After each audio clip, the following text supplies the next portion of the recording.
राधे राधे मेरी YouTube family. आप सभी को छठ पूजा की बहुत बहुत शुभकामनाएं। छठ पूजा बिहार और पूर्वी उत्तर प्रदेश का एक मुख्य त्यौहार है। यह एक बहुत ही बड़ा त्यौहार के रूप में इसको मनाया जाता है।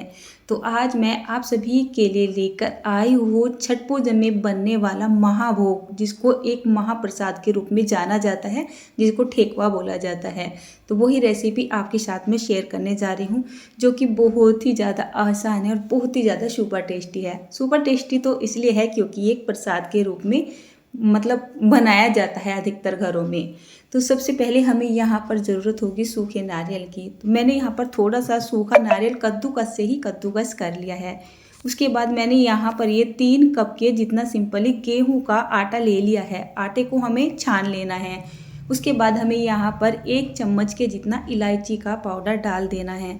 साथ ही साथ यहाँ पर चुटकी भर नमक भी डाल देना है। मीठे में हल्का सा नमकीनपन जाता है तो टेस्ट ना कई गुना ज़्यादा बढ़ जाता है। उसके बाद बारी आती है इसमें मोयन डालने की, यानी कि उसको थोड़ा सा खस्ता और एकदम से सॉफ्ट सा बनाने की। इसके लिए मैं यहाँ पर अपने घर का शुद्ध देसी घी डाल रही हूँ। तो वैसे तो मैंने ये 2 चम्मच के जितना डाला है। अगर ये पिघला के लिया जाए तो 5 से 6 चम्मच के जितना मैंने यहाँ पर ये घी डाल लिया है। उसके बाद बारी आती है यहाँ पर मीठे की। तो मीठे के रूप में अधिकतर यहाँ पर या तो लोग चीनी का इस्तेमाल करते हैं या गुड़ का इस्तेमाल करते हैं। तो चीनी का इस्तेमाल करेंगे तो थोड़ा सा अच्छा नहीं लगेगा और जो प्रसाद का कलर आता है ना वो अच्छा सा कलर भी नहीं आएगा। गुड़ को मेल्ट करने में काफ़ी देर हो जाती है। तो हमारे यहाँ पर ये पाउडर के रूप में गुड़ आता है, जिसको शक्कर बोला जाता है। तो मैंने यहाँ पर ये 2 कप के जितनी शक्कर ले ली है।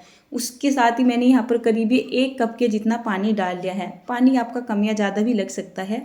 आप इसको ज़्यादा से मीठा बनाना चाहते हैं तो यहाँ पर पानी की क्वांटिटी को कुछ कम रखिएगा। इसको अच्छे से मिक्स कर देते हैं और थोड़ी सी देर के लिए साइड में छोड़ देते हैं। उसके बाद आ जाते हैं आटे के पास। तो पहले चम्मच के ऊपर से घी उतार लेते हैं आटे के साथ ही।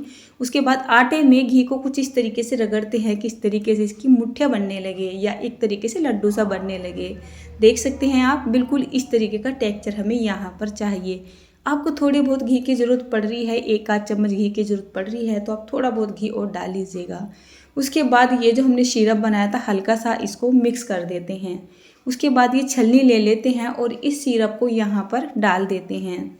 ध्यान रहे पानी की क्वांटिटी आप पहले से ही कम रखें। अगर आप पहली बार बना रहे हो या बनाने का एक्सपीरियंस नहीं है तो आप थोड़ा थोड़ा करके ही पानी डालें। इसमें आपको ज़्यादा पानी नहीं डालना है, यानी इसका जो डो लगाया जाता है ना एकदम से थिक करके लगाया जाता है। बहुत ज़्यादा सॉफ्ट डो इसका नहीं लगाया जाता है। एक खस्तापन आता है, कुरकुरापन आता है और बहुत ही अच्छा टेस्ट आता है। तो वो आता है हमारा जब आटा ना एकदम से टाइट करके लगता है। यहाँ पर जो मैंने आटे का इस्तेमाल किया है ये सिंपली जिससे मैं घर में रोटियां चपातियाँ वगैरह बनाती हूँ वही मैंने आटा लिया है। आप चाहे तो यहाँ पर आधी मैदा और आधे आटे का इस्तेमाल भी कर सकते हैं। प्योर मैदा का इस्तेमाल भी कर सकते हैं। मैदा के साथ आपको थोड़ी सी सूजी लगानी पड़ सकती है।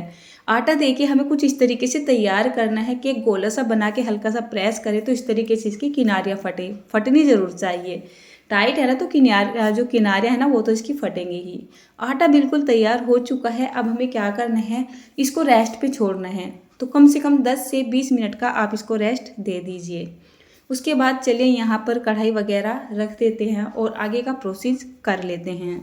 आज मैं इनको बनाने जा रही हूँ। मेरे कद्दूकस के ही ये कद्दूकस के कुछ सांचे से हैं वो मैंने ले लिए हैं।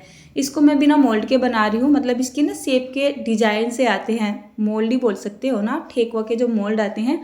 तो मेरे पास ना तो वो है और ना ही मुझे ऐसा लग रहा है कि उनकी यहाँ पर ज़रूरत होगी। इनमें एक डिज़ाइन देना होता है तो आप किसी भी तरीके से इनमें डिज़ाइन दे सकते हैं या सिंपल भी बना सकते हैं। तो ये जो कद्दूकस का ये कद्दूकस ही है, अदरक छीलने वाला होता है। तो मैंने यही ले लिया है। इस तरीके से थोड़ा सा मीडियम से साइज का हम पेड़ा तोड़ेंगे। अपने हिसाब से आप तोड़ सकते हैं, कितना मोटा कितना बड़ा रखना चाहते हैं। अब देखिए मैंने जैसे इसको दबा दिया है तो इस पर अच्छा खासा डिजाइन आ चुका है। दूसरी तरफ भी डिजाइन देना चाहते हैं तो इस तरीके से आप डिजाइन दे सकते हैं। देखिए बिल्कुल भी ये लचीला नहीं हो रहा है। इसका जो आटा है ना मैंने टाइट करके लगाया हुआ है। टाइट आटा लगाएंगे और डिजाइन भी अच्छा आएगा और इनका टेक्सचर भी अच्छा आएगा।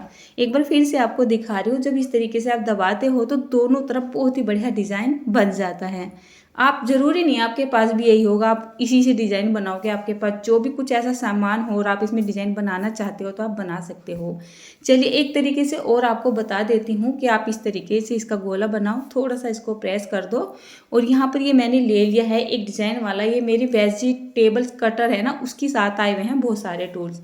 इस तरीके से आप डिज़ाइन बना दो। इस डिज़ाइन को आप चाकू से भी बना सकते हैं, टूथपिक से भी बना सकते हैं, चम्मच वगैरह से भी बना सकते हैं, है ना। अच्छा डिज़ाइन बन रहा है पत्तीदार। तो दो तरीके के डिज़ाइन मैंने आपको यहाँ पर ये बना के दिखा दिए हैं। दोनों ही डिज़ाइन में से मैंने यहाँ पर कोई सा भी डिज़ाइन नहीं बनाया था। जैसे मैं बनाने लग गई तो इसकी जो बैक साइड थी ना, ये वाली, मैंने यहाँ पर एक जो है ये ठेकुआ बना के देखा तो मुझे ये वाला डिज़ाइन बहुत ही ज़्यादा अच्छा लगा। तो फिर मैंने सोचा कि ये वाला डिज़ाइन ही बना लेती हूँ। इसमें एक इतना अच्छा डिज़ाइन बन रहा था कि बाहर के सांचे इस डिज़ाइन के आपको मिलेंगे भी नहीं। देखिए हल्का सा दबाया और इस तरीके से उठाया और यहाँ पर देखिए क्या बढ़िया इसका डिज़ाइन बन के आया है। भाई मुझे तो ये बहुत ही ज़्यादा अच्छा लग रहा था। बाकी आपकी मर्जी है, आप इस तरीके का डिज़ाइन बनाना चाहते हैं बना सकते हैं, या आप इसको सिंपल वे में भी बना सकते हैं। बस आपको क्या करना है, इनको एक ही बार बना के रख लेना है। यहाँ तक का प्रोसेस तो बहुत ही ज़्यादा आसान होता है और आगे का प्रोसेस तो इससे भी ज़्यादा आसान होगा, लेकिन हाँ टाइम बहुत ज़्यादा लगने वाला है। मैंने नोटिस किया है कि टाइम इतना ज़्यादा लगने वाला है ना, मुझे ऐसा लग रहा था कि ये आधा घंटे में बन के तैयार हो जाएगा, लेकिन ये आधा घंटे में बन के तैयार नहीं होगा। और ऐसा भी नहीं है कि आपको पकड़ के ही रखिएगा। चलिए कढ़ाई में मैंने डाल दिया यहाँ पर रिफाइंड ऑयल। आप चाहे तो इसको घी में भी बना सकते हैं, बट सरसों के तेल में अवॉइड कीजिएगा, थोड़ी स्मेल सी आती है। जो टेक्चर है ना, जो कलर है उसमें बहुत ज़्यादा फ़र्क पड़ जाता है, डार्क हो जाता है। अब यहाँ पर ये मैंने सारे के सारे ठेकुआ बना के कर लिए हैं तैयार। तेल का जो टेम्परेचर है आप देख सकते हैं, बिल्कुल भी गर्म नहीं होना चाहिए। ऐसा नहीं आपने इनको डाला और ये बबल के रूप में ऊपर को तैरने लगे, नहीं। तेल का टेम्परेचर आपको डाउन ही करके रखना है। लो और मीडियम के बीच में रखिए, हल्का सा ही वो गर्म होना चाहिए, उसी टाइम पे आपको ये डाल देना है। डालने के कम से कम 5 से 6 मिनट तक आपको इनको बिल्कुल भी छेड़ना नहीं है। गैस का फ्लेम लो ही करके रखना है। और आप देख सकते हैं जो ये ठेकुआ है ना, मतलब जैसे जैसे सीखने शुरू हो जाएंगे ऑटोमेटिकली इनमें क्रैक आने शुरू हो जाएंगे। तो आपको क्या करना है, कम 6 से 7 मिनट के बाद इनको बहुत ही हल्के से हाथों से टच करना है, बहुत ही सेफ्टी के साथ इस तरीके से पलटना है।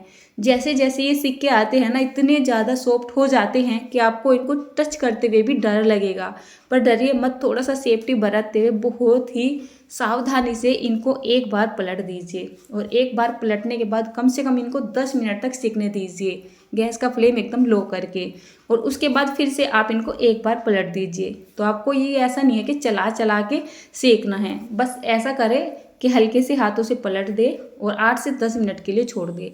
एक बार का बैच सीखने में कम से कम यहाँ पर मुझे 20 मिनट का टाइम लगा था। देखिए मुझे लग रहा था 10 मिनट में तो सीख ही जाएगा ज़्यादा से ज़्यादा, लेकिन नहीं, 10 मिनट में ये नहीं सीखा था। तो जब मैंने इनको बनाया तो ये क्लिप आपको मैं इसलिए दिखा रही हूँ कि ऐसा नहीं है कि इनको बनाना बहुत मुश्किल है, बनाना इनको बहुत ज़्यादा आसान है, लेकिन हाँ इनमें टाइम लगता है। इस बीच में आप अपने घर का बहुत सारा काम कर सकते हो। मैंने तो बहुत सारा काम कर लिया था। 4 बजे मैंने इसको बनाना शुरू कर दिया था, उसी बीच में मैंने झाड़ू वाड़ू लगाई, खाने की तैयारी करी और भी बहुत सारे काम करे। बस इनको डाल देती, गैस का फ्लेम एकदम धीमा कर देती और इनको एक बार पलट के कम से कम 10 मिनट के लिए तो सीखने देती। तो टोटली क्या है ना, मैंने इसको कम से कम 20 से 22 मिनट तक सेका है। एक ही बैच की मैं बात कर रही हूँ। टाइम लगा है, अंदर तक सीखने में बहुत ज़्यादा टाइम लगता है। अगर आप गैस का फ्लेम तेज करके इनको सेक लोगे तो बाहर से तो ये कलर पकड़ जाएंगे, लेकिन अंदर से ना आटे की तरह लगेंगे, कच्चे कच्चे से लगेंगे। बाकी आप बीच में तोड़ के देख सकते हो, आपको ऐसा लगेगा 15-20 मिनट हो चुकी है एक बैच को सीखते हुए। और निकाल के थोड़ी सी देर ठंडा करने के बाद आप उसे तोड़ के देख लीजिए। अगर आपको ऐसा लगे कि ये कच्चे हैं तो आप दोबारा से डाल दीजिए, और नहीं तो आपको क्या करना है, बस एक ही बार सेक के निकाल लेना है, थोड़ा सा टाइम ज़्यादा दे के। कलर देखिए इनका कितना बढ़िया, कितना मस्त आया हुआ है कि नहीं। अभी बिल्कुल बढ़िया हो चुके हैं, बहुत ज़्यादा सॉफ्ट नहीं हो रहे हैं, मतलब हाँ ये टच करने के लायक हो रहे हैं। एक बात का ध्यान रखिए, जब आप इनको तेल के अंदर से निकालो तो किसी जाली पे निकाल लो, क्योंकि काफ़ी देर तक इनके अंदर से तेल निचड़ता रहता है। काफ़ी मोटे हैं ना और काफ़ी टाइम में सीखे हैं तो ऑटोमेटिक ऑयली से तो हो ही जाते हैं। तो चलिए यहाँ पर मैंने सारे ही ठेकुआ यानी कि महाप्रसाद को बना के तैयार कर लिया है। अब मैंने इनको रात भर के लिए छोड़ दिया था और अब आपको मैं ये सुबह के टाइम में दिखा रही हूँ। इनको ठंडा होने में बहुत ज़्यादा टाइम लगता है, जैसे सीखने में टाइम लगता है ऐसे इनको ठंडा होने में भी टाइम लगता है। तो रात में तो मैंने इनको उठा के रख ही दिया था और अब सुबह का टाइम हो रहा है, तो मैंने सोचा चलिए अब कंप्लीट करती हूँ अपनी वीडियो को और आपको इसका फाइनल टेक्सचर दिखा देती हूँ। कलर कितना प्यारा आया हुआ है, डिजाइन भी अच्छा लग रहा है और तोड़ के देखिए कितने बढ़िया लग रहे हैं। खाने में इतने ज़्यादा स्वादिष्ट लगे हैं, इतने ज़्यादा स्वादिष्ट लगे हैं कि मैं बता ही नहीं सकती हूँ। तो अगर आपके यहाँ पर भी छठ पूजा होती है तो छठ पूजा में आप इस महाप्रसाद को ज़रूर से बनाइएगा, नहीं तो नॉर्मली अपने बच्चों को बना के दे दीजिएगा। तो आज की ये रेसिपी आपको पसंद आए तो लाइक करना, चैनल को सब्सक्राइब जरूर कर देना।